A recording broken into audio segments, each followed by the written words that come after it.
Events do not become other events. This moment of cell phone does not become the next moment of cell phone.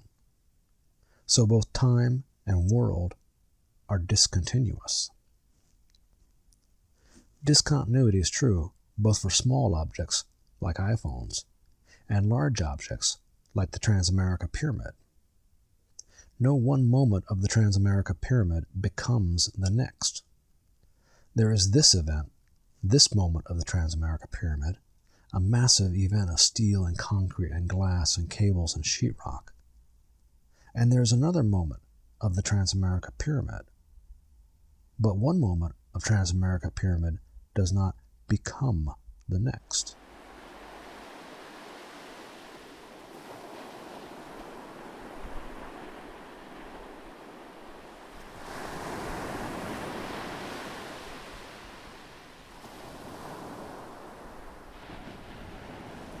Let's look at a visual representation of all this. Imagine for a moment a single moment of your iPhone. We will necessarily use a picture of an iPhone here to represent the event, but I want you to keep front and center in your mind what our conversation about King Melinda tells us about this iPhone. There is no iPhone here. There is only a large-scale event that we are calling an iPhone. To remind us of this, I'm going to put a purple dot right in the middle. We are talking what's occurring phenomenally at the purple dot. So, something is occurring at this purple dot that we are all calling an iPhone. What is actually occurring is a large-scale macro event, one which is arising dependently upon thousands of smaller events and subsystems, including wafers of silicon, gorilla glass, aluminum, rare earth metals, electrical charges, light crystals, insulated circuits, and so on and so on. None of these smaller events remain exactly the same from moment to moment. And there is no iPhone in this iPhone that exists independently of all this constant change. No unchanging iPhone is being produced by all these sub-events. So there is nothing in this moment of iPhone that somehow travels to the next moment of iPhone. That next moment, a very similar iPhone may well be occurring, but it is not the same iPhone.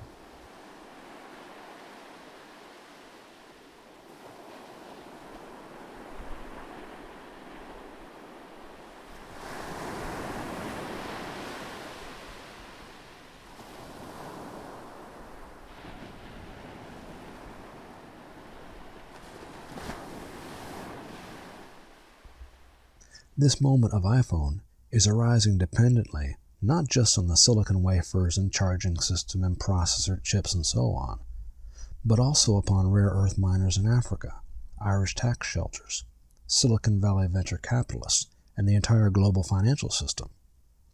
Take away any of these things, and you would not have this exact same moment of iPhone. You would not have this exact same moment of world. Now, the immediate temptation is to say that Irish tax shelters and child workers are all in the past of this iPhone. They are done and gone, so they are not a part of this exact moment of dependent arising. You are willing to say that all these things might have arisen as the first moment of iPhone, but ever since then, you argue, the phone is simply arising out of the previous moment of iPhone. This argument falls apart on several levels. The first is this. If we apply the King-Melinda test, just as it is impossible to identify the last moment of a chariot or an iPhone, it's impossible to identify some exact first moment of iPhone.